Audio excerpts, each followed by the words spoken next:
few of the details of using this webinar software here.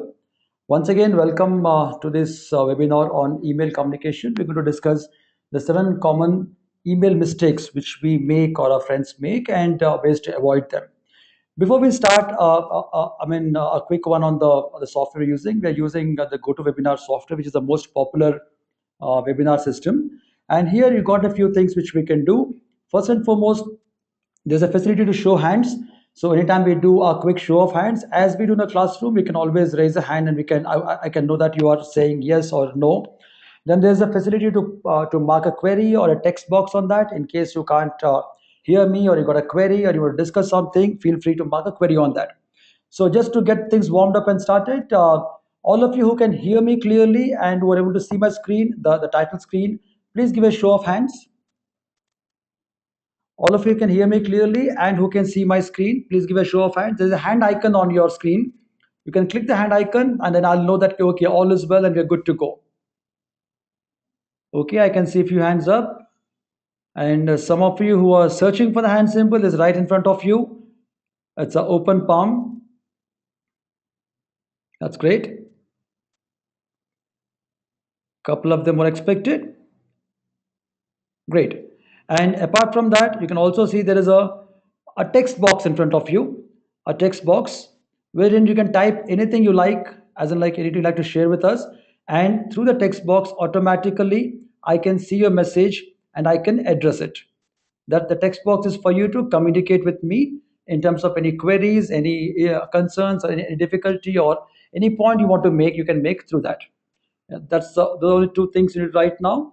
And apart from that, we'll be running a couple of polls during the session today, and I just hope to make it very interesting and useful for you as we go by. Well, starting off on that, there are a couple of people, rather a few people joining us. Quite a few of you already there. Uh, Welcome again. This is Ashwini Kumar Kota, the Director of Excel Pro Trading Solutions Private Limited. And I'll be running the webinar today on this topic on 7 common email mistakes and ways to avoid them. Most of you might know my company, and for the couple of you don't know, I'll do a quick run on the introduction part, and we can go ahead into the program as we go by. First and foremost, we are a pure play corporate e-learning company. And when I say pure play corporate e-learning company, yes, we're in the business of e-learning and we do only corporate work. We don't do schools work and college work. So wherever there is an e-learning requirement in the company, we do provide them.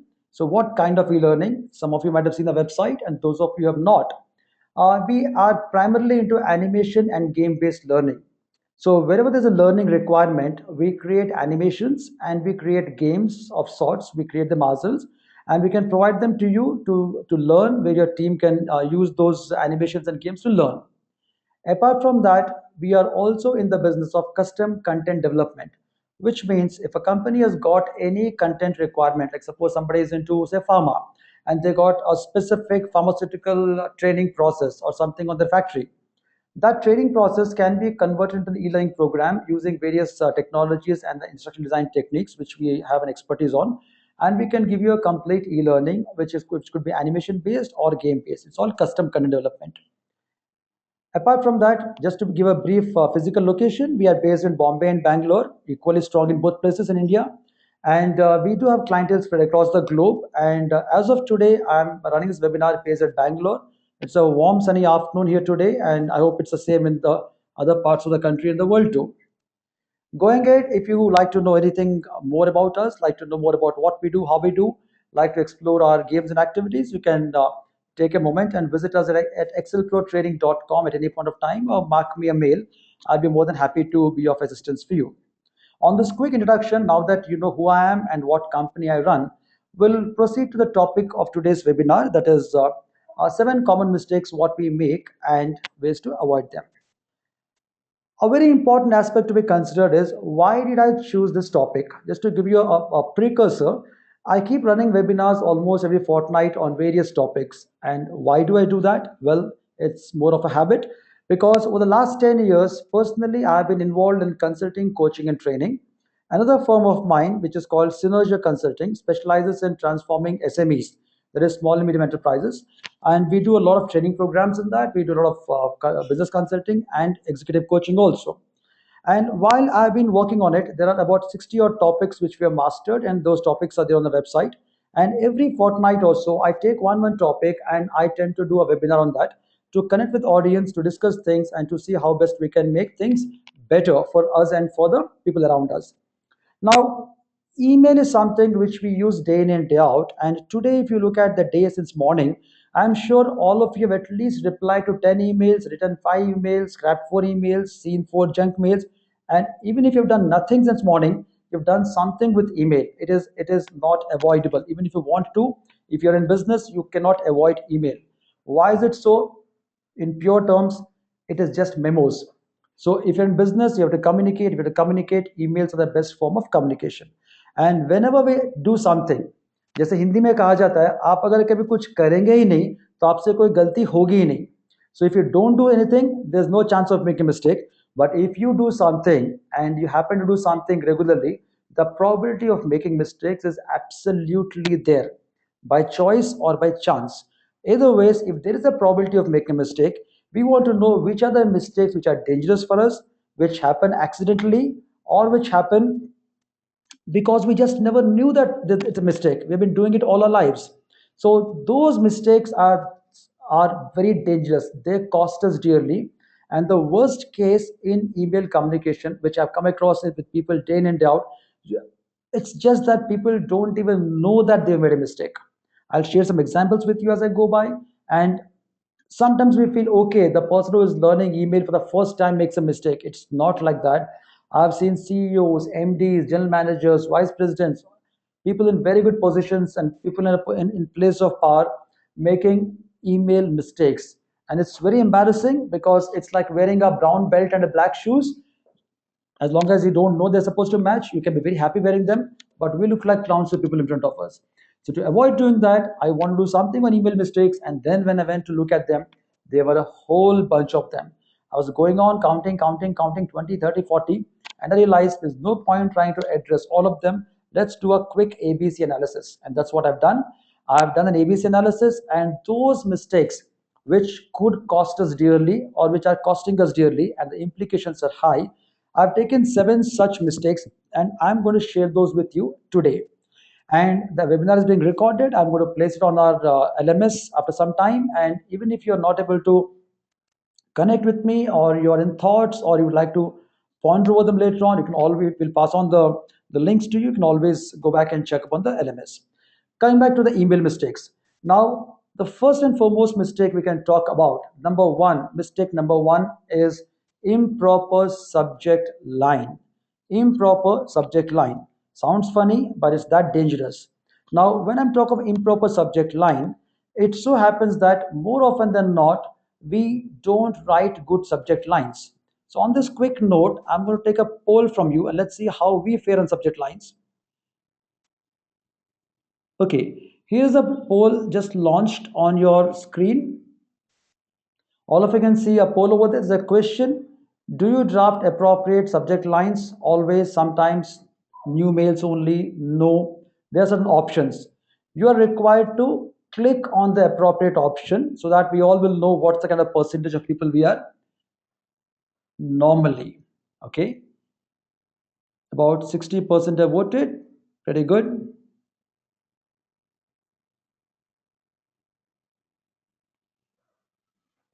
Interesting. The scores are interesting. Few more are yet to vote.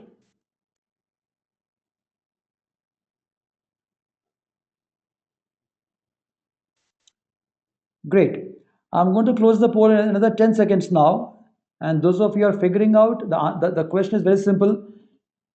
Do you draft appropriate subject lines? क्या आप सही तरीके subject lines draft करते हैं? That's the question. And I think almost all of you voted now. Great, fantastic. On this note, I am closing the poll. And the results are very interesting. I'll just share them with you. Okay. The results on your screen, 60% said yes, 40% said yes sometimes, 0% says no new mails only, and 0% says no. That means I've got a very enlightened crowd with me today. Congratulations, because the real results are something else altogether. In reality, all you have to do is open your inbox and look at all the mails you've got today, and you know the answers. You'll realize that more often than not, the subject lines are anything what they can be. And on that note, I would like to, I'll of course share a couple of examples. Before that, why do we make mistakes in subject lines? The reason why we make mistakes in subject lines is just that we don't pay attention.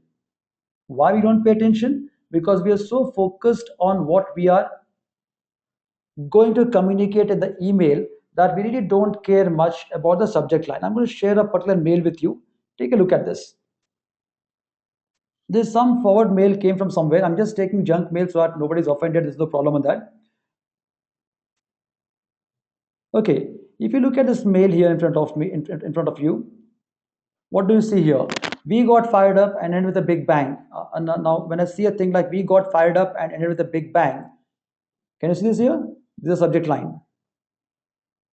And when I see this mail here, and if I don't happen to see the entire mail, if it comes this way, right?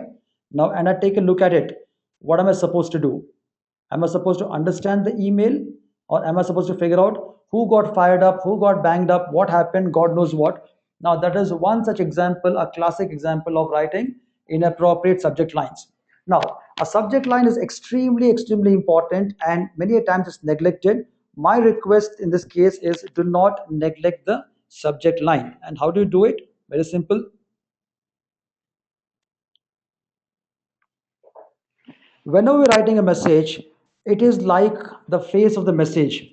We need to always ensure that if we wear a shirt and a trouser, they match. The subject line always needs to match with the content of the mail. If we are writing a mail to somebody and we take an old email and quickly fold it off with because just because the mail id was there, or no, the subject line is a total mismatch. It has to be short, concise, and to the point. Now, for this, one doesn't need grammatical skills. You just need to write the appropriate words in the subject line. For example, again, let's go back to my mailbox here. If you look at, there's again another forwarded mail which I've got. I think it's one of those promotional mails.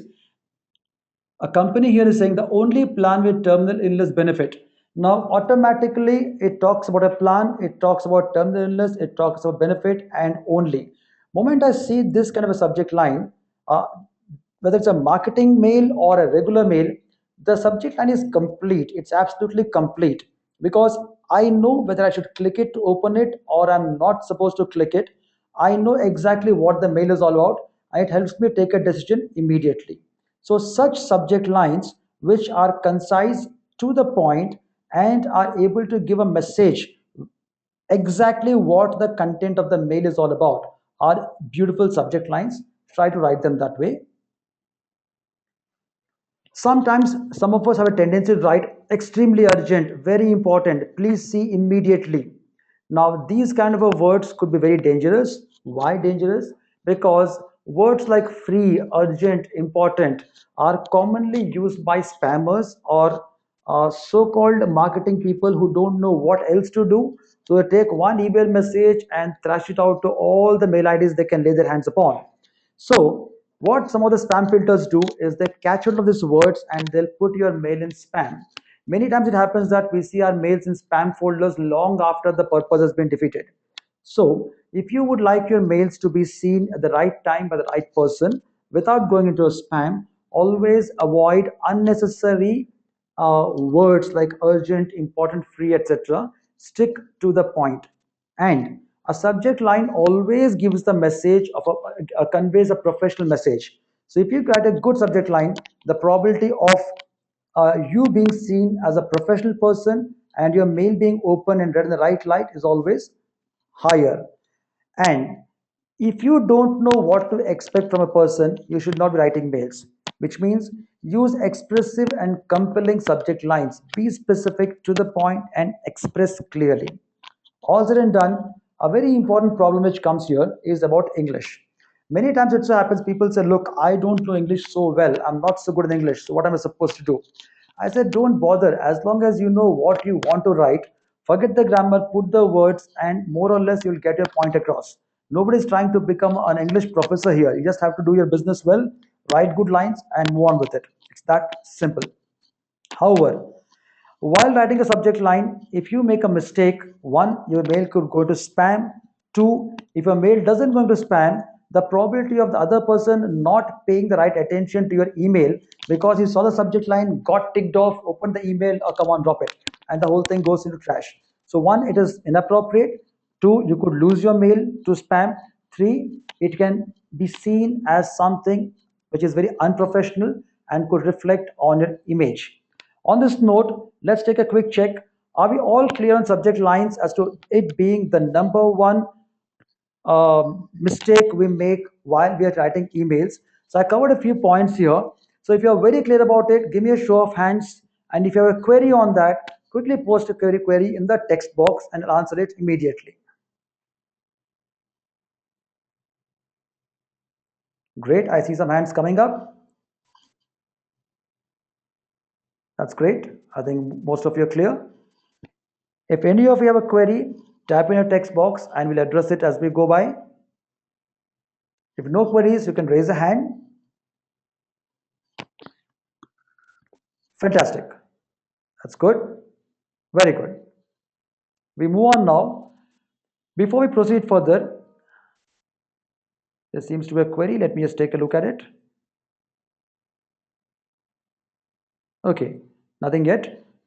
Going ahead. Before we proceed further, I've got a very interesting aspect to share with you. पता सबको सब कुछ होता है, करता कोई कुछ नहीं है. That's the beauty of email. When you go through this webinar with me today, you will realize that there are a lot of points. हाँ ये तो पता ही है. Yes, we know it. We all know it. All is well. But the interesting point is everybody knows what is to be done. But the nick of time, because of an urgency, because of some emergency, because of lack of interest, because of whatever, it so happens that we all tend to make these mistakes. These are mistakes which happen because of either carelessness or because of certain other priorities which play havoc on us. So even if you know the point, let us concentrate upon how to get these points taken care of. While we're at it, there's a question. Okay, there's a question from Praveen Suman. The question is, many times we are not sure what to give subject. Perfect. Now, this is a very interesting point because you know what to write, but you don't know what subject line to put in such a case. If that's a problem which you're facing, the answer is very, very simple. Be clear what you want to write. Go ahead and write the mail. Finish writing the mail. From that email, if you can pick out the key words, what exactly is the message you conveyed, the key words, copy paste the words in the subject line, three or four of them, then automatically you'll see the line forming. For example, if I request a leave, I'll write, Dear sir, I want leave for so and so days, etc., etc., etc., to go for my sister's wedding, for to Nainital, and so on and so forth. Well, Nainital is not important. Other is not important. What is important is leave. Take the word leave, paste it in subject line. Request. You can't order your boss, you have to request your boss. So that we put those three, four words, and more or less automatically you will get your framing of sentence easily. There's another query here. Oh, okay. Very interesting query. There's a query from Husna Sadia. Can subjects be written in caps? Never, ever. Mark my words, never, ever. Caps means purely shouting. That's it. If you don't intend to shout at anybody, never ever use caps in a subject line or a body text or in anywhere in the email. Caps should always be avoided. Many a times we are tempted to use caps, thinking कि caps matlab it is more bolder, more brighter, more interesting. No, in email, capital means shouting. If you want to shout at somebody, use capitals. If you are not intending to shout, don't use capitals. Hope I'm clear. Okay, there's another query. Okay, there's one more query from Supriya. Should the subject line be a sentence or a phrase? Supriya, very clearly, a subject line, if you can form a sentence using about five or six words max, or maybe seven, uh, form a sentence. If you're unable to form a sentence, a phrase is good enough, as long as the collection of words are able to convey a message. Now, it also depends upon the situation. If you're writing to somebody superior, you would be very careful and polite in the choice of words. If you're writing to somebody on a casual note, the words are important. The the adjectives and prefixes can be adjusted. I mean, because it's a casual mail. However, in all business communication, one, while writing subject lines, avoid long sentences. Very long sentences and subject lines not happening. Apart from that, sentence is complete or a phrase, both are fine. There is no concern on that.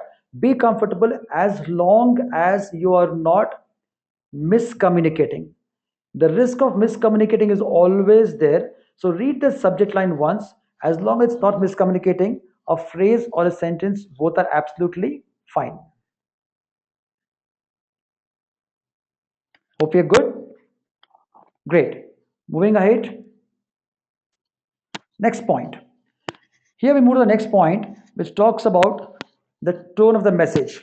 Once I've written the subject line, the next most important thing is the tone.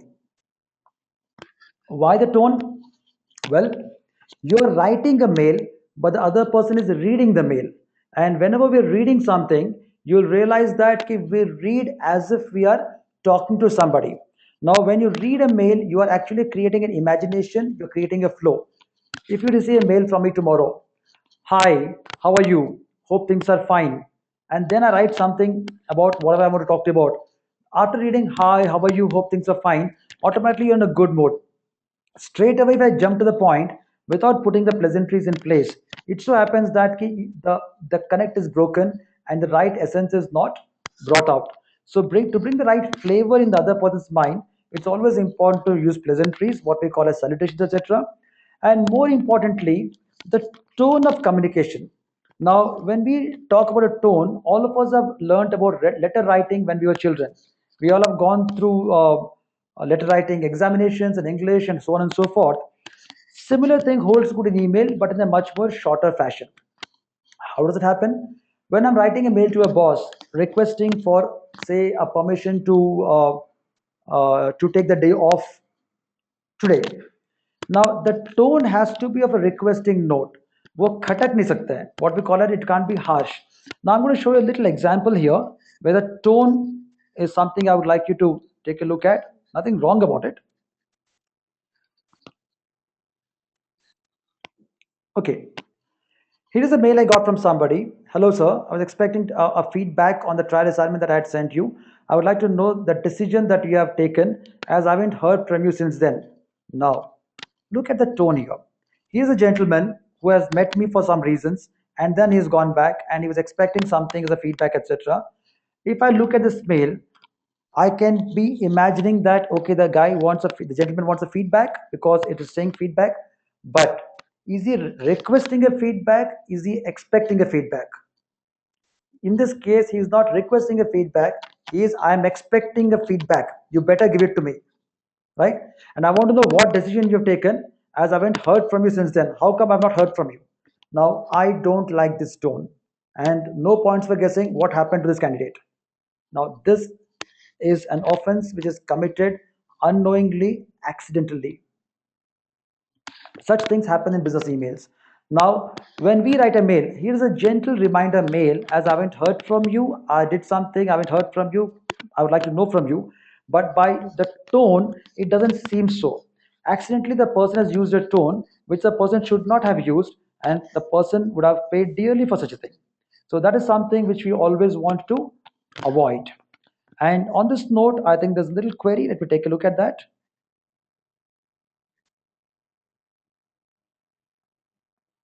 Okay, the couple of queries more appearing from Praveen Suman on subject lines. Many times we know that subject, but due to same or other reason, we can't mention.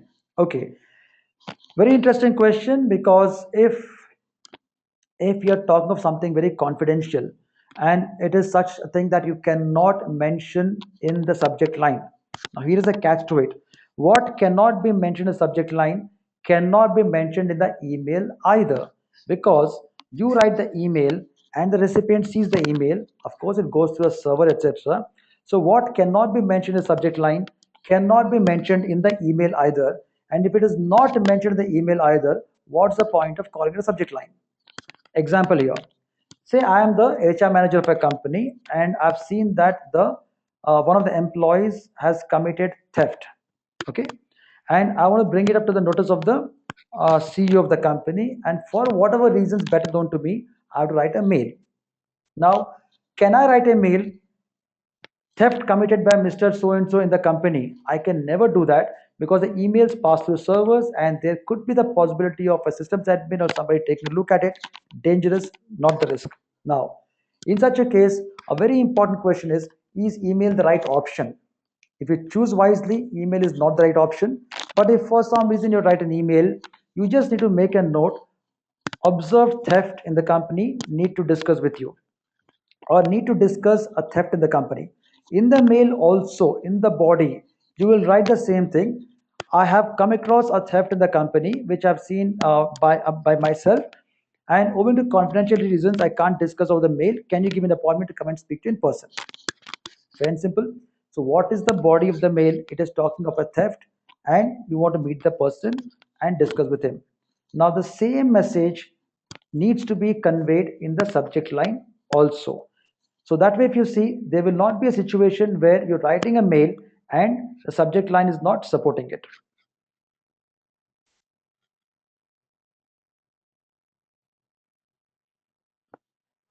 Okay, subject is missing in this mail. Any reason? Now you're referring to which mail? Let me take a quick look at that. The mail I showed you. Okay, this is the subject line here. Test inquiry subject line.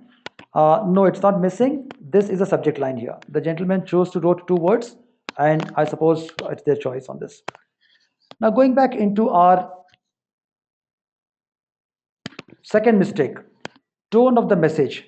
When we talk about the tone of a message, we need to be very careful about what we are typing, how we are typing, or the same examples can happen for you. As one of the participants had just mentioned about the capitals, here is the point for you.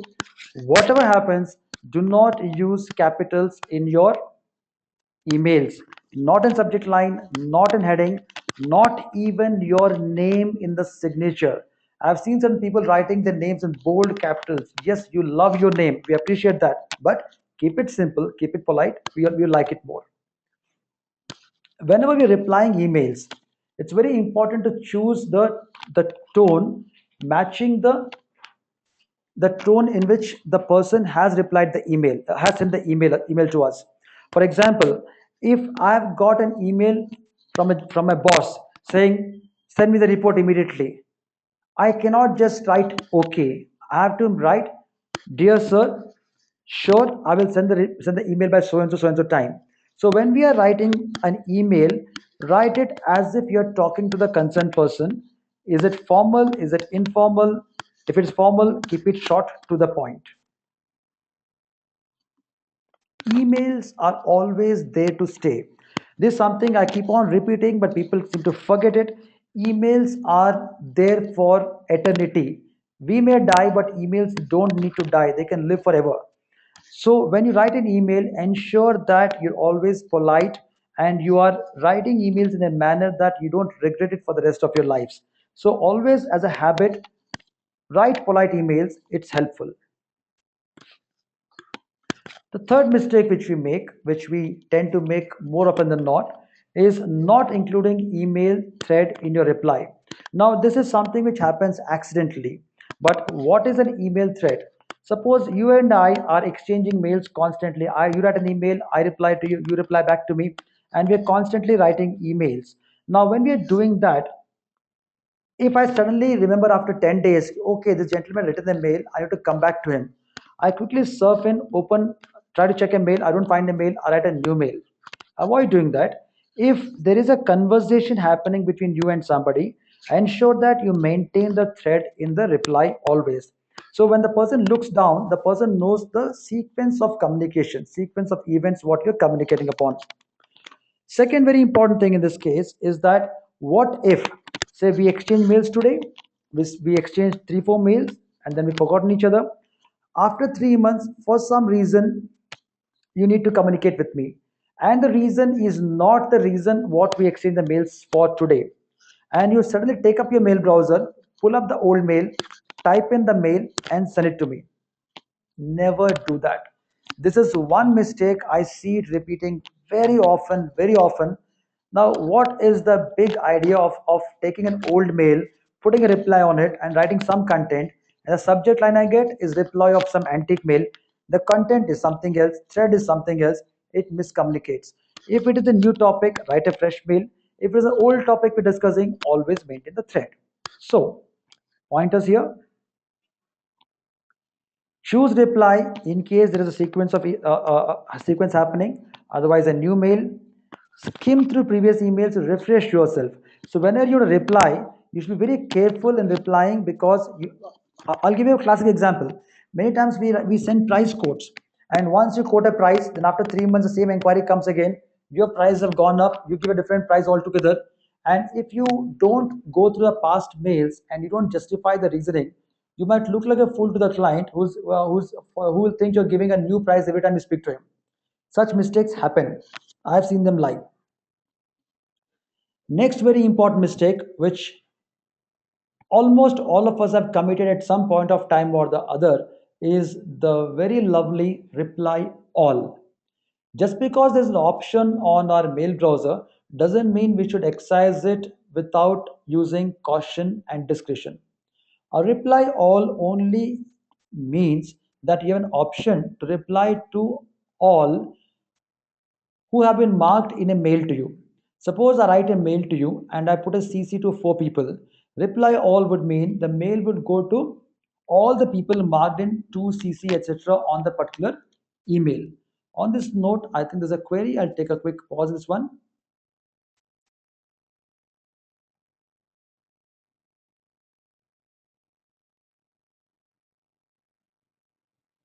Okay. There's a request to show the previous slide. Well, I'll be breaking the toe in case I do it. However, the entire recording is available for you online immediately after this webinar, next couple of hours from now. So that will help you to connect back on it. I'm really sorry. I'll complete this as I lose time right now. Going ahead. When you talk of a reply all, imagine that first thing is you receive a mail which CCs to few people. What is the need for you to reply all? That need has to be very clearly ascertained. If your need is clear, reply all is appropriate. But almost 50-60% of time, if you have noticed, reply all happens in email fights, ego clashes over the email, which is very common in most companies. All of us have seen at least one instance of an ego clash, one instance of people using reply all and bashing each other left, right, center, and in the CC, whoever is there, for some time it's fun for them, after some time it's painful. So, how and when should you use reply all? Let's take a look at it.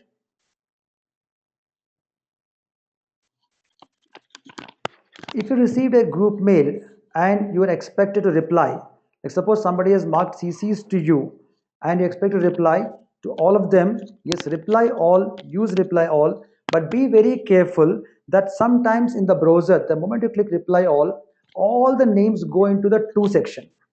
They go into the to section, but you're addressing one person. You will need to drag those emails out of the to section and put them in the CC or BCC as you feel appropriate. If you're lazy, it could be painful for you. Choose only reply instead of reply all if the other people need not be bothered about what your communication to the person is. Just because somebody has marked CCs to some other people doesn't mean you need to mark the same too. You can choose to just reply to the email. As a caution and discretion, always use reply all only when necessary. हाँ करना ही है, जरूरी है, very important. There's no other go, else avoid it. A quick question here. Okay, there's a question from Gopinath. While replying mail, highlighting the earlier content in red color is correct or not? Well, Gopinath, technically, I'll answer it in a specific way. When you're replying an email, we tend to highlight certain sections of the previous mail to bring it to the notice of the concerned person. Ki, yes, I'm replying in context to this mail. And it also happens that sometimes people ask us queries. They ask us queries. Please send me the following information, the following details, point one, point two, point three, point four, point five. What we tend to do is we reply to the mail, and under those points, we give the answers at that point of time. So, highlighting is not bad, it's absolutely fine as long as you are very clear on why you're highlighting and which sections you're highlighting. If you're not highlighting sections but the entire mail, no, it's not right. Highlight only specific facts which you want to want their attention to come to, and to which you're directly replying. And in the reply, please mark, kindly note or look at the highlighted section, and ensure the person's attention is drawn to the highlight. Otherwise he or she will not know why you highlighted the point. Hope it's clear. Great. Going ahead,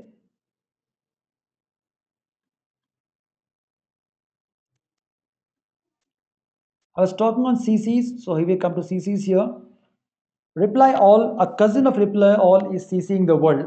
Some of us are so much in love with CCs that we take every moment to mark a CC to everybody. And in the Facebook generation, even if we sneeze or we cough, we tend to ensure that 10 guys know around the world that, okay, I just coughed twice. I am boarding a flight. My flight is late by 5 minutes. And similarly, when you mark a mail, I'll mark a mail to somebody and I'll CC to everybody whom I think who I think need to know that I'm doing something.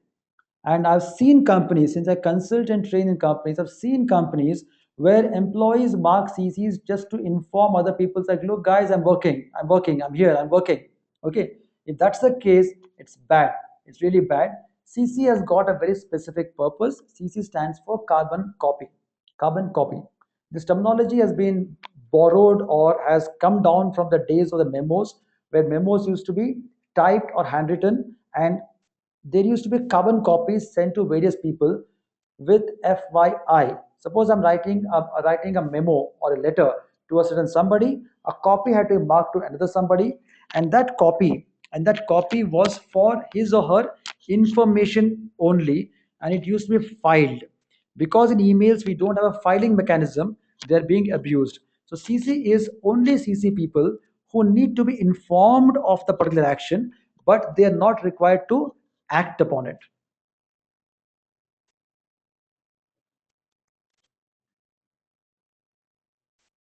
Ways to avoid: very simple. If you don't know why the person should be in a CC, don't put the person in CC.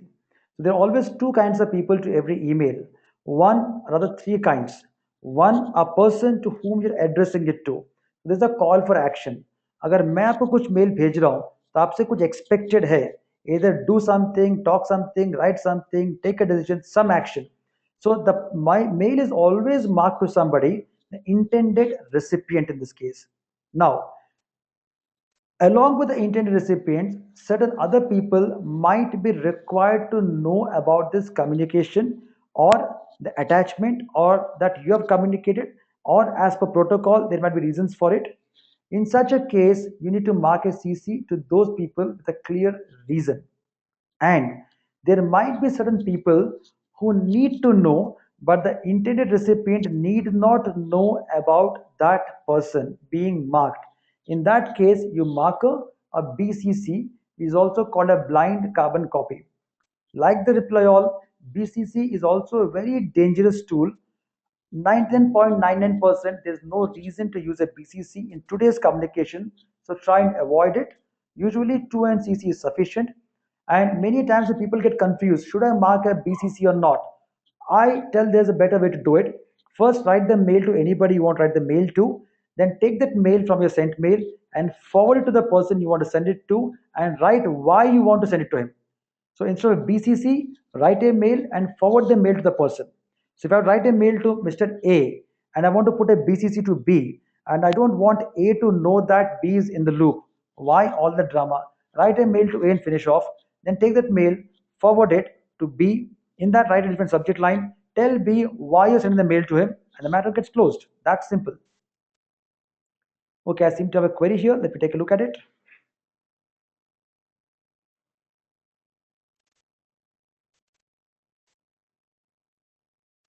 Okay. Praveen, by chance, I deleted your query. It got accidentally deleted. Can you mark the query once again? Till then, we'll proceed with the CC.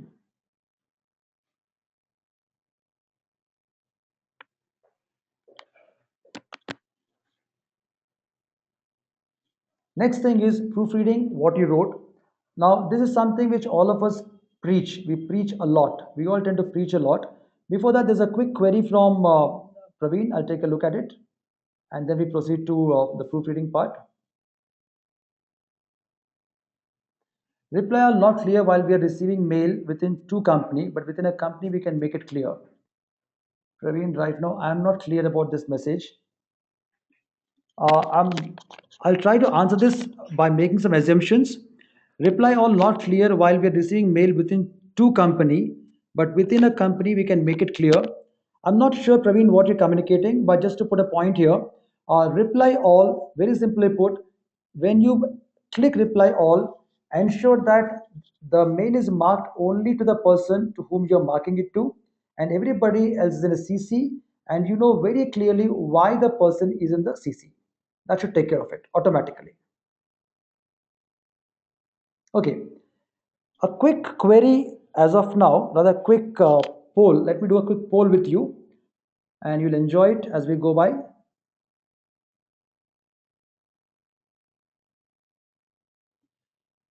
I put a poll up here. When do you proofread your mails? All of us, if I ask you, do you proofread your mails? Everyone says, yes, I proofread my mails.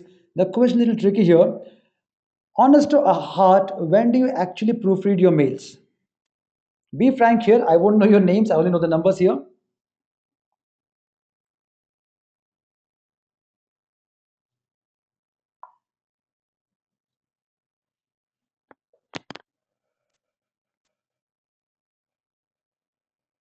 Interesting. Quite a few of you voted.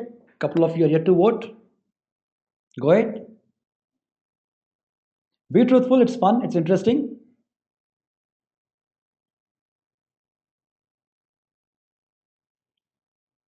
Okay, another 5 seconds. I close the poll.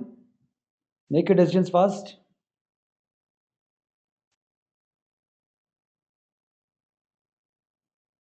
Okay, that's great. I think almost all of you voted. Here I close the poll and here I share the results. Interesting. 27% of you have said emails to superiors and clients only. 18% sometimes when in doubt. 55% always. 0% never. As I said earlier, this is a very intelligent team we got here today. However, the normal statistics are quite different.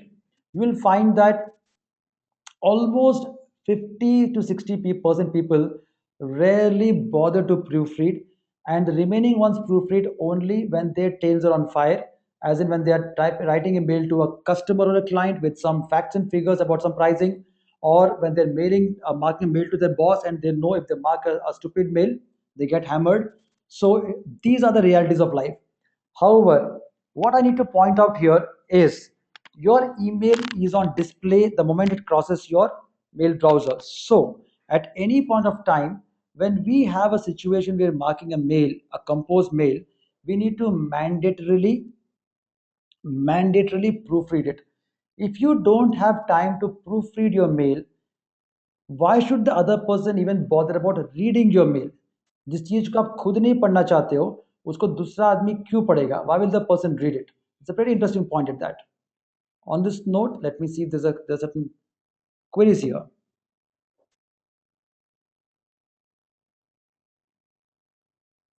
Okay, going ahead.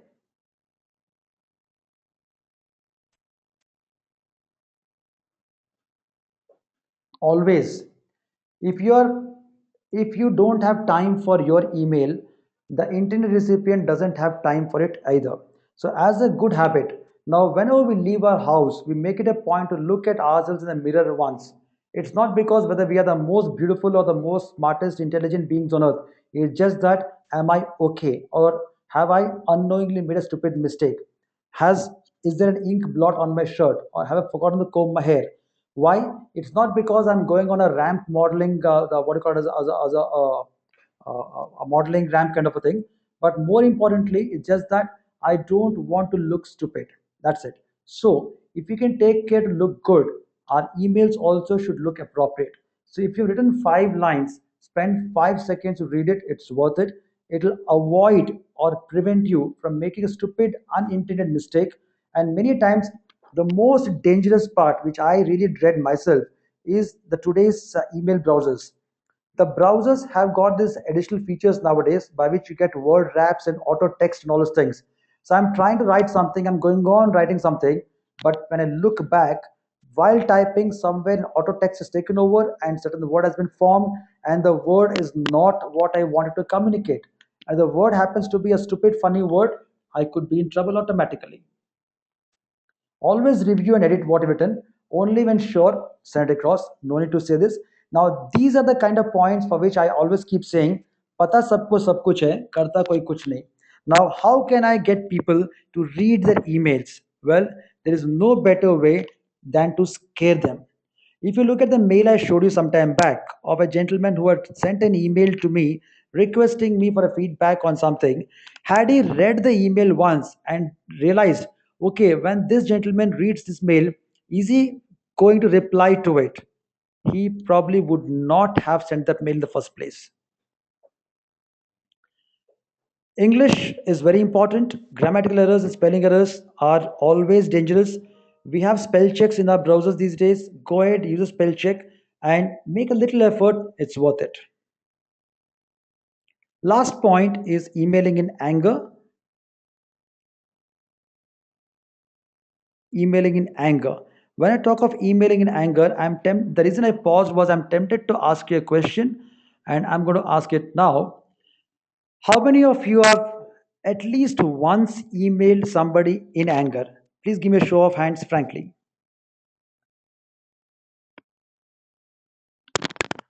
How many of you have at least once emailed somebody in anger? Emailed or replied to an email, email thrashing, email fights? That's good. Lovely. We've got a very honest team today. A very honest team. I really appreciate that. Rarely we find somebody. I mean, if you look at yourselves, somewhere, kahin na kahin, all of us have at some point of time have thrashed somebody or have given an undercurrent to somebody over the email. It's natural human instinct. I mean, I appreciate all the raised hands. Pretty good. Thank you very much. On that note, emailing in anger happens not because you want to email in anger, because the person who wrote the email in a tone which brought out the worst in you. More often than not, the replies to emails are the ones which are worse. Somebody writes a nasty mail or an email which has got a nasty tone to it. Like the mail I showed you some time back, the gentleman had written the mail, but if I'm misinterpreting it, I could write a nasty mail to him, thinking, "What's your problem? I'll reply back when I reply back. I'm so and so." It can happen.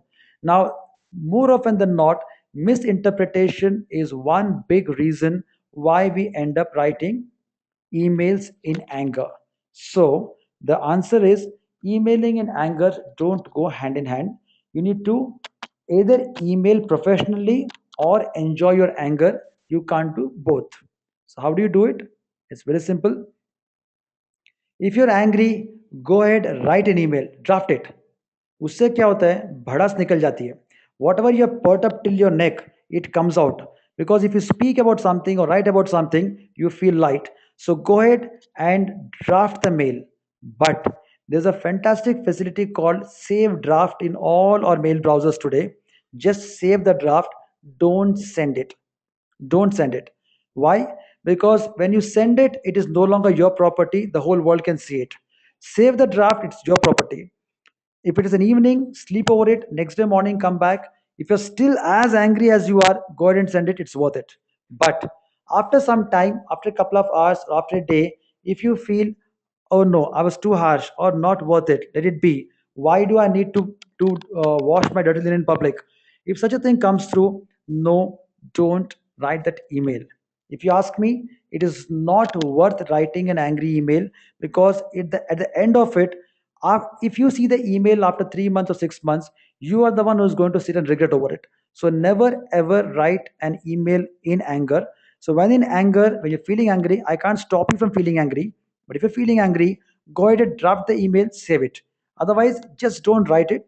There's another trick to it. Some of us are very low on our controls. So if you draft an email, you can't control yourself from sending it. In such a case, take a notepad and write the email what you would write and keep it over there. Because while writing physically with hand, it so happens that the body exerts little more, and after some time you will stop feeling so miserable and you feel little okay. And when you transfer that content onto the mail browser, you are bound to tone it down quite a bit. It has worked for quite a few people I've trained earlier or taught earlier, and I'm 100% sure it'll work for you too. On this note, I think we got a question coming. Let me take a look at it.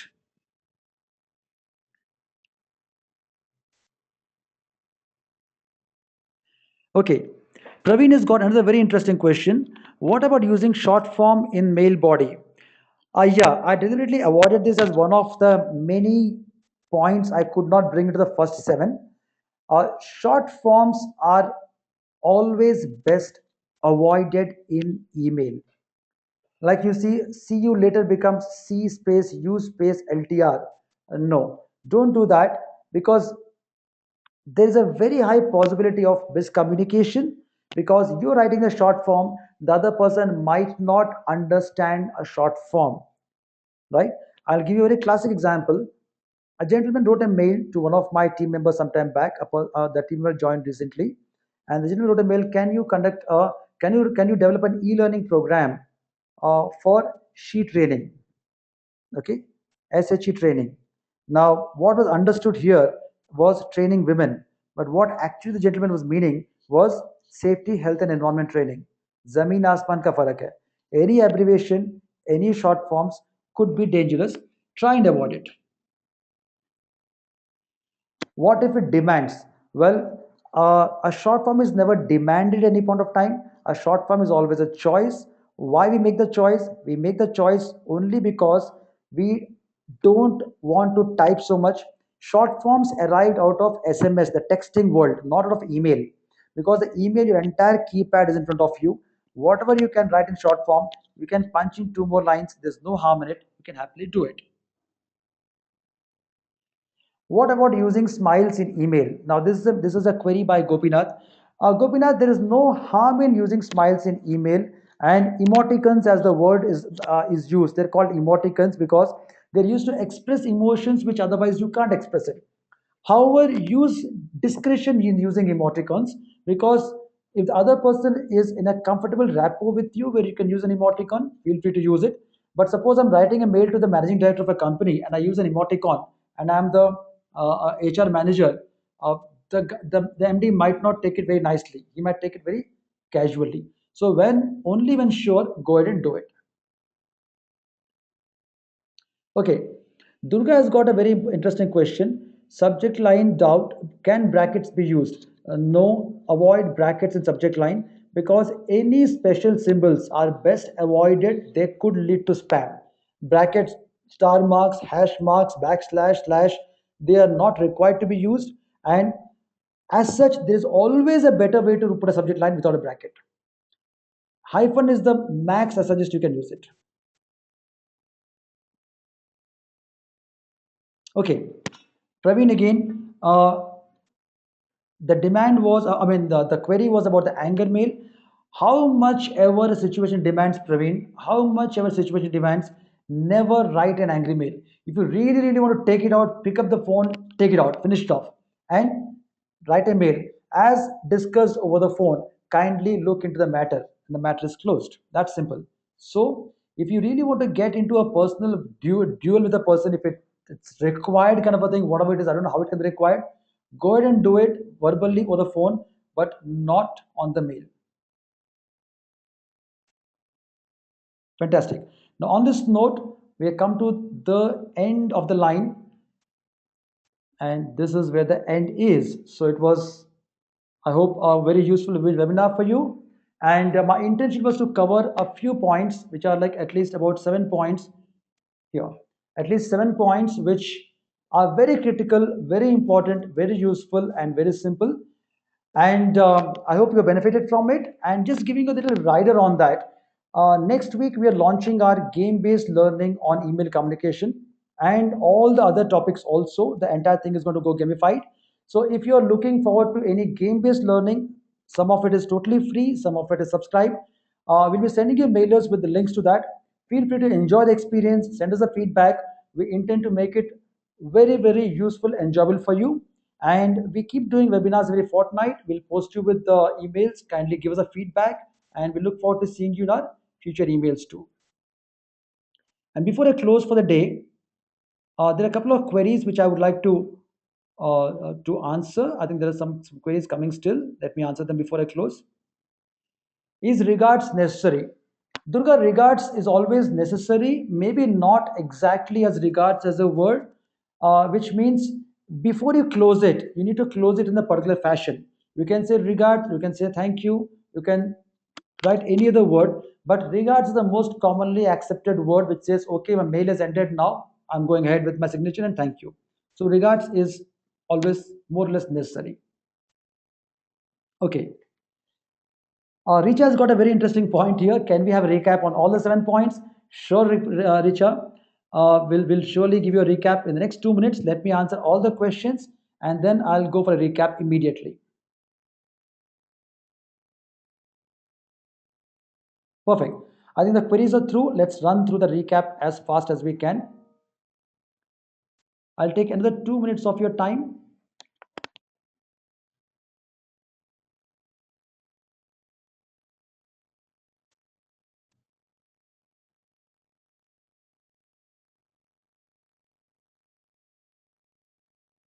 Okay, here we go.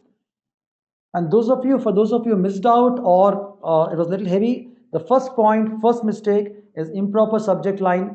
Never ever use an improper subject line. We covered a few points, I'm skipping them. Second, the tone of the message. Make a good subject line, maintain a normal balanced tone. Never use a tone which you tend to regret later on. Never use capitals. Maintain a balanced tone. If you want to feel nasty, do it in person, not on the email. Third point, not including email thread in the reply is a very big mistake. If you are talking the same subject over more than 3 or 4 emails, include the thread, always mandatory. But if the subject has changed, write a fresh email. Do not go ahead with the same thing. Fourth one, reply all is a nuisance. Try and avoid it. If there's no reason to mark a reply all, don't. And if you have to mark a reply all, ensure that all names have not gone into the to section, but they've gone into the CC section. Also, when CCing to the world, don't CC to everybody. You should know whom you're CCing to, why you're CCing to. If there's no reason for the person to be in the CC, it's FYI, that's for your information. Do not CC the person. Sixth point, not proofreading. This is the biggest crime we can commit. Writing an email, not reading it, and sending it. If you don't think it's worth reading it, it's not worth being read by the other person either. And if you made a silly mistake, you had it. Last and most important point, if angry, do not email. Why? Because anger in email can stay forever. Your anger might subside, but the email is there even beyond our lives. So when in angry, if you want to really fight with the person, go and fight in person, but not over the email. Never express anger over email at all. Not worth it. These were the 7 key pointers we had covered today, and I hope it was an interesting and enjoyable session. And I look forward to seeing you all in my future webinars too. Thank you very much. Have a great day ahead. Thank you.